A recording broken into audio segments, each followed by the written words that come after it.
Bonsoir à tous, soyez les bienvenus sur Monaco Info. C'est l'heure de votre journal et en voici les titres.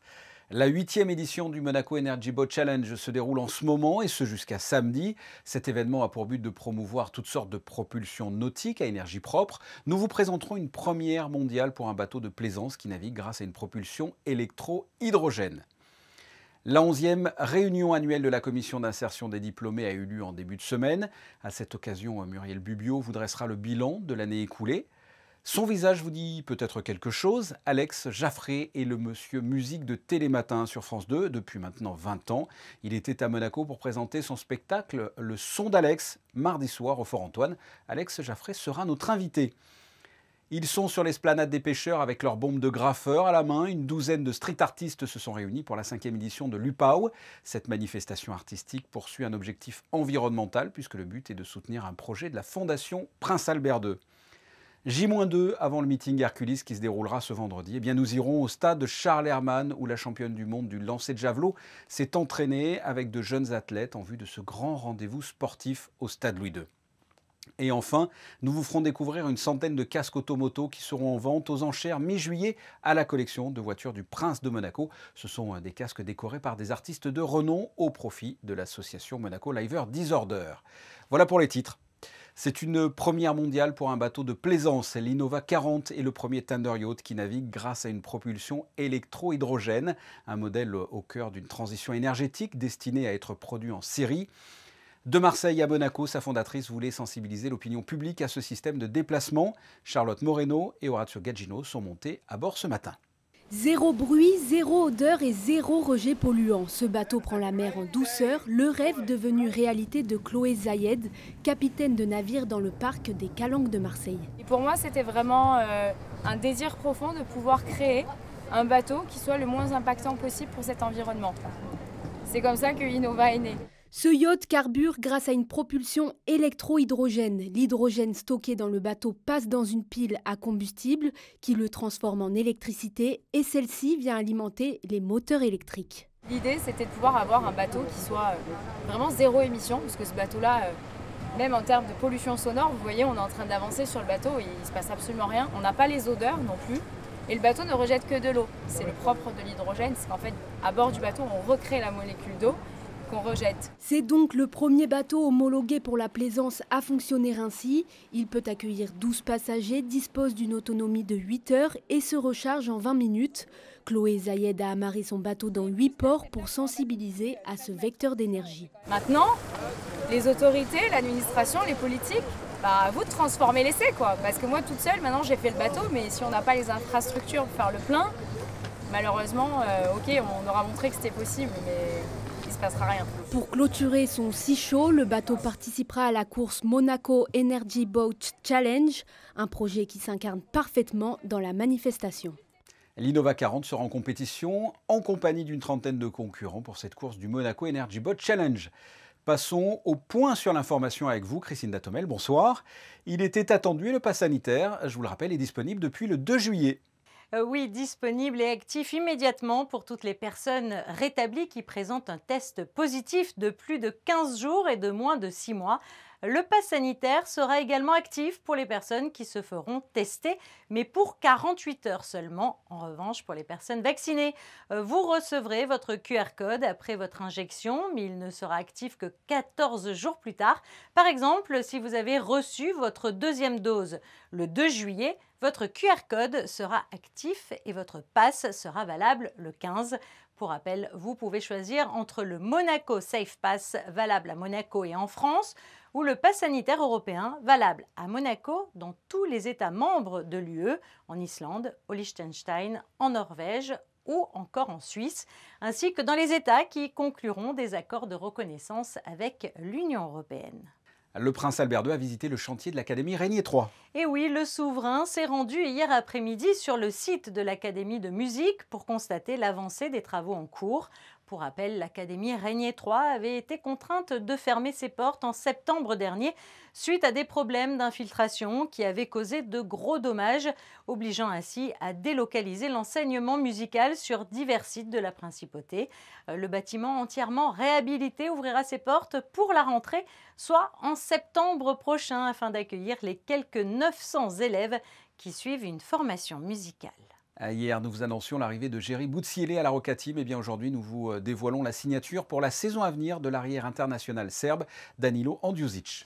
Effectivement, en provenance de Bourg-en-Bresse et après avoir accompli la meilleure saison de sa carrière, Danilo Andjusic, âgé de 30 ans, rejoint les hommes de Coach Z. Danilo Andjusic a fini meilleur marqueur du championnat français avec une moyenne de 20 points par match et figure dans le 5 majeur de la saison. Le Serbe a aussi été un joueur essentiel de sa sélection nationale lors des fenêtres internationales, gagnant sa place pour le tournoi qualificatif olympique. Alors malgré une défaite en finale face à l'Italie, il aura tout tenté pour envoyer son pays aux Jeux olympiques, finissant meilleur marqueur de la rencontre avec 27 points. Très bon shooter et doté d'une belle vision du jeu, Danilo Andjusic est un renfort de poids pour l'effectif de Zvezdan Mitrovic. Sans oublier le jeune espoir de 18 ans, Armel Traoré, qui débutera sa carrière professionnelle au sein de la Roca Team. Merci Christinda. Vous avez eu la primeur de découvrir les résultats du bac sur notre antenne mardi soir. Aucun échec à ce jour, seuls 2 élèves passent le rattrapage, toutes sections confondues. Des jeunes qui rentreront dans quelques années dans la vie active. Eh bien, la 11e réunion annuelle de la commission d'insertion des diplômés a eu lieu en début de semaine. À cette occasion, le rapport annuel 2020 a été dévoilé, ainsi qu'un bilan d'étape pour 2021. Écoutons Muriel Bubio à ce sujet. Les 16 derniers mois qui viennent de passer sont en tout point exceptionnels, tant au niveau du volume des jeunes que nous avons dû accompagner que sur la nature également du suivi. En effet, de nombreux secteurs professionnels ont été impactés par cette crise sanitaire et des jeunes qui voulaient faire des stages en événementiel, en hôtellerie par exemple, se sont retrouvés mais totalement démunis. La commission a été à leur côté pour toujours les accompagner, trouver des solutions qui ne mettent pas en péril finalement la poursuite de leur cursus scolaire. Malheureusement, nous avons eu quelques jeunes qui étaient arrivés au bout, qui étaient donc diplômés et qui pour leur première insertion professionnelle ont dû changer dès le départ de fusil d'épaule. Elle a commencé cette année 2021 comme une véritable continuité de 2020, avec même une légère accélération du nombre de jeunes que nous suivions. Par contre, ce qui a énormément évolué, c'est l'arrivée de la vaccination qui a totalement fait changer d'avis, ou du moins de point de vue sur l'accueil de stagiaires et d'alternants, les entreprises. C'est un chroniqueur sur France Télévisions, le monsieur musique en quelque sorte. Il est également compositeur et depuis 2018, il monte sur scène pour un spectacle mi-humoristique, mi-pédagogique. Et il est avec nous. Alex Jaffray, bonsoir. Bonsoir. On a l'habitude de vous voir au réveil avec une tasse de café ou de thé devant Télématin depuis 2 décennies. Mais là, vous étiez mardi soir sur la scène du Fort Antoine en spectacle. C'est vrai. Un spectacle qui s'appelle Le Son d'Alex. Qu'est-ce qui vous a donné envie de passer de chroniqueur à un one-man show ? Je crois que c'est d'abord le format. Ça veut dire que des chroniques de 6 minutes, c'est rigolo. Ouais. Et quand vous êtes tous les matins à la fin des 6 minutes et que vous avez encore 1000 trucs à raconter, ouais. Vous vous dites, ah non, il faut... Non, c'est ça, mais je mens un peu. En fait, je crois que c'est j'avais envie de me faire peur. Un petit peu. Et c'est assez réussi parce que les premières fois, je ne faisais pas les malins. Ouais. Le malin d'ailleurs. Quel est le concept de ce spectacle? Quel message vous voulez faire passer aux spectateurs?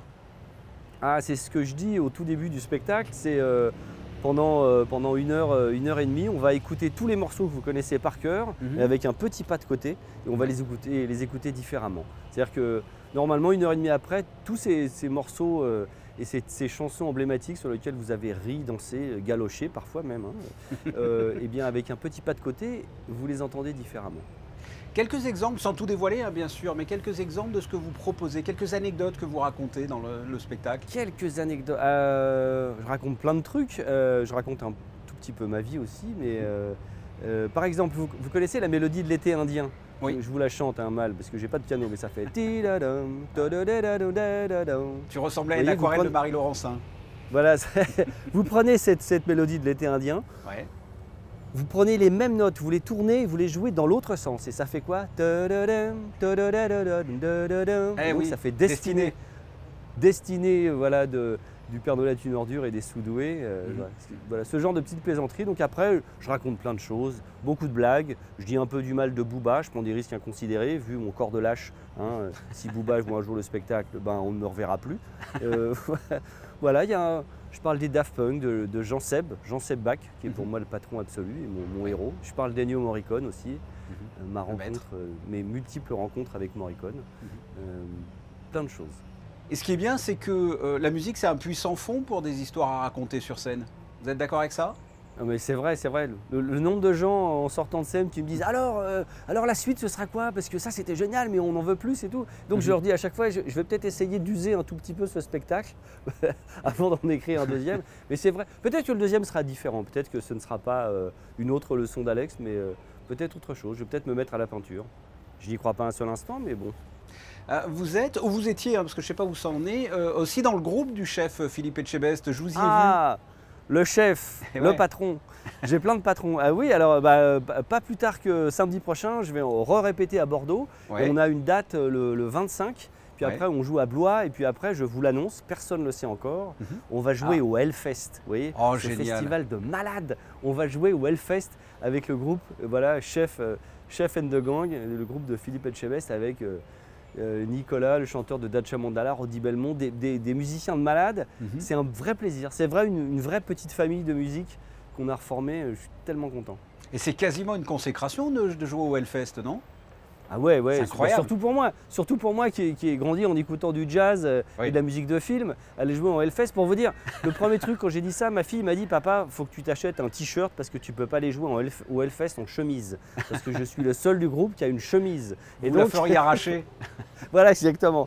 Donc d'ici que j'ai un tatouage, d'ici juin prochain pour le Hellfest, il n'y a pas loin quand même. Hein.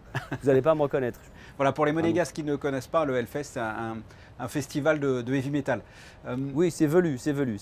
On est beaucoup comme ça au Hellfest. Mais très bon enfant en fait. Oui. Télématin va changer de formule à la rentrée avec Thomas Soto et Julia Vignali. Je sais qu'il va y avoir du changement, on vous y retrouvera. Oui, je suis au regret de vous dire que je vais encore être là quand vous beurrez vos tartines. Oui, je viens et je viens même avec une chronique de plus. Voilà, je crois que ma façon de bégayer, de mal présenter les disques et ma coiffure approximative doit plaire. Ah, vous êtes le Bonaldi de la musique? Oui, c'est ça foire souvent. Non, mais c'est très chouette. Ça fait 20 ans maintenant Télématin. L'autre jour, j'ai regardé la date, mais non, c'est pas possible. 20 ans, c'est pas possible. Il y a eu tricherie sur les dates. Et donc, voilà, une saison de plus avec une chronique en plus le matin, avec toujours. Il y aura des nouveaux, évidemment. Il y aura au bout de la table, il y aura des nouveaux, mais dans l'équipe aussi, le noyau dur sera là. Ça va être chouette. On va changer de décor. Va y avoir des nouveautés. Qu'est-ce qui vous plaît le plus comme exercice? La composition de musique de film, jouer sur scène avec un groupe, chroniqueur, du one-man show? Qu'est-ce qui vous excite le plus professionnellement? Mon premier métier, mon métier de cœur, c'est vraiment d'écrire de la musique pour le cinéma, pour la télévision. J'ai eu la chance d'écrire pour Claude Lelouch, d'écrire plein de musique pour la télé aussi. C'est vrai que je crois que c'est mon métier fétiche. C'est celui sur lequel je vais m'enfermer au studio et écrire comme ça. En fait, je divise ma vie en deux parties. Il y a la création et la récréation, ou la recréation d'ailleurs. Et les deux sont liés, je pense.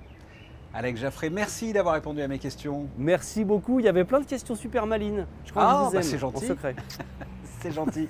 On va pas très loin. Au pied du Fort Antoine, où vous avez donné votre spectacle, Alex Jaffray, sur l'esplanade des pêcheurs, se déroule en ce moment une opération de street art avec l'UPAO, la 5e édition de l'Urban Painting Around the World. Un reportage de Sandrine Nègre et Sylvain Péroumal. Lui fait partie des fidèles de l'événement Mr. Wenties. Pour cette nouvelle édition, il côtoie d'autres artistes, 11 exactement, sur l'esplanade des pêcheurs. Le thème imposé cette année par l'Urban Painting Around the World, la planète et ses couleurs. Aujourd'hui, je fais la traduction d'un ancien maître italien qui s'appelle Corrado Giaquinto. C'est un peintre de 1700. C'est la nature, c'est le dieu de le vent. C'est Bacco, avec beaucoup des autres personnages, avec la nature de le fond. C'est une période qui s'appelle Rococo et j'adore ça, mais je travaille sur toutes les périodes, dans les 1100 et les 1800. Cet événement street art poursuit un objectif artistique bien sûr, mais aussi caritatif. Ces œuvres seront mises aux enchères jeudi au profit de la Fondation Prince Albert II pour soutenir un projet de conservation du phoque moine de Méditerranée. Je fais des masques, je peins mes enfants, j'en ai 2. Alors celui-là c'est l'aîné, celui-là le cadet, et je leur peins la figure. Et après je fais des photos et je fais les murales avec ça, avec les photos de mes enfants. C'est la première fois que je viens à Monaco et en plus que je participe à un événement de bienfaisance. Alors pour moi c'est important parce que c'est bien pour moi d'aider aux autres avec mon art. J'espère que ça va faire des fruits. Et sachez qu'en parallèle, des conférences et des tables rondes sont proposées, comme celle autour des liens entre l'art classique et l'art urbain. Et la vente aux enchères de ces œuvres de street art se déroulera ce jeudi 18h30 au profit de la Fondation Prince Albert II. Le traditionnel meeting Hercules ce vendredi au Stade Louis II. Les plus grands champions seront présents. C'est la dernière grande compétition avant les JO. Et parmi tous ces athlètes, pour la première fois, Kelsey Barber, la championne du monde du lancer de javelot. L'Australienne s'est entraînée au Stade Charles Herman à Nice ce lundi. Elle a partagé son entraînement avec les jeunes athlètes du Nice Côte d'Azur Athlétisme. De quoi les motiver. Reportage de Charlotte Moreno et Alexandra Marangoni. Elle lance son javelot à plus de 67 mètres et elle est championne du monde dans la discipline depuis 2019. L'Australienne Kelsey Barber s'entraîne sous le regard admiratif des jeunes athlètes niçois, comme celui de Cécile Bogliolo, espoir de la discipline. Ça fait bizarre quand même, surtout qu'elle a un record à 67 mètres, ce qui est quand même... le record du monde, il est à 72 mètres. Et c'est... la championne du monde, quoi. Cécile est 3e au bilan mondial junior et ce qui lui plaît le plus dans la discipline, c'est la finesse du geste, de pouvoir arriver à lancer loin sans avoir forcément beaucoup de force. Et je trouve aussi les concours d'athlétisme vachement intéressants. Le geste, la championne du monde le maîtrise. Après plusieurs compétitions d'athlétisme, Kelsey s'est passionnée pour le lancer du javelot et elle a à cœur de partager son savoir avec la nouvelle génération. I think it's one of my goals as an athlete to feel like I finished my career and impart some knowledge or share some passion or just enlighten some younger generations of athletes coming through. So this is a big part of sharing that journey. Après Oslo la semaine dernière, la championne du monde est ravie de retrouver la Diamond League. Vendredi, Kelsey participera pour la première fois au meeting Hercules avec un seul objectif, gagner. Nous serons bien sûr présents sur cet événement international. Une vente aux enchères de casques bien particuliers aura lieu ce samedi au profit de l'association Monaco Liver Disorder. Vanessa Dessy vous fait découvrir la sélection en avant-première sur des images d'Olivier Bonello. Près d'une centaine de casques seront mis à la vente par la maison Arcurial, la collection de voitures de Son Altesse Sérénissime le Prince de Monaco. À l'origine de ce projet, c'est la société DPM Motors qui décide d'exposer quelques casques décorés par des artistes de renom dans son showroom. Donc cette société a décidé de mettre en vente ces casques au profit des enfants. Ce sont des casques qui viennent de partout et notamment on a des grands noms d'artistes connus comme Armand, Bernard Venet, Patrick Moyard, Robert Combas, Richard Orlinski, Charles Bataille. Tous les artistes ont joué le jeu. Alors il y en a certains à qui on a envoyé des casques, d'autres qui ont carrément acheté les casques et peints et nous les ont envoyés de bon cœur. Ce sont des gens de partout. Les équipes de la collection de voitures de Son Altesse Sérénissime le Prince de Monaco ont souhaité apporter leur pierre à l'édifice en créant 2 casques. Notamment, vous en avez un ici, qui sera le premier d'ailleurs à être mis aux enchères à l'ouverture, en espérant qu'ils aient beaucoup de succès. Donc le premier est celui-ci, et il y en a un deuxième fait donc par les équipes de la collection des voitures du Prince qui a voulu mettre la main à la pâte et offrir ces 2 casques pour cette bête de vente caritative au profit des enfants. Tous les fonds récoltés seront reversés à l'association Monaco Liver Disorder.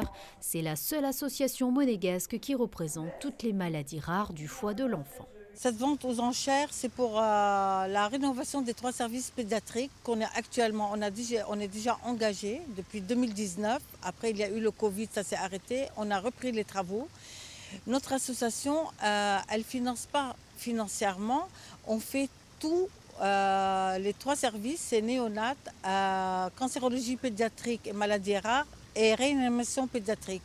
On fait de A à Z, de la fourchette au mobilier, au sanitaire, aux accessoires salle de bain, draps, matelas pour les parents, parce que les nouvelles normes, c'est des chambres mère-enfant. Cette vente aux enchères de casques aura lieu le samedi 17 juillet à 17 h à la collection de voitures de Son Altesse Sérénissime, le Prince de Monaco. Passons prévision météo. Quel temps est prévu pour demain, Christina ? Jeudi, quelques passages nuageux sont prévus dans la matinée, mais le ciel se couvrira progressivement. Tout au long de l'après-midi, des orages et des averses sont possibles, même si quelques éclaircies subsisteront. Du côté du thermomètre, comptez 21 degrés pour les minimales et 28 pour les maximales. Le soleil se lèvera à 5h54 et se couchera à 21h15. L'eau sera à 24 degrés. Ce jeudi, nous fêterons les Thibauts.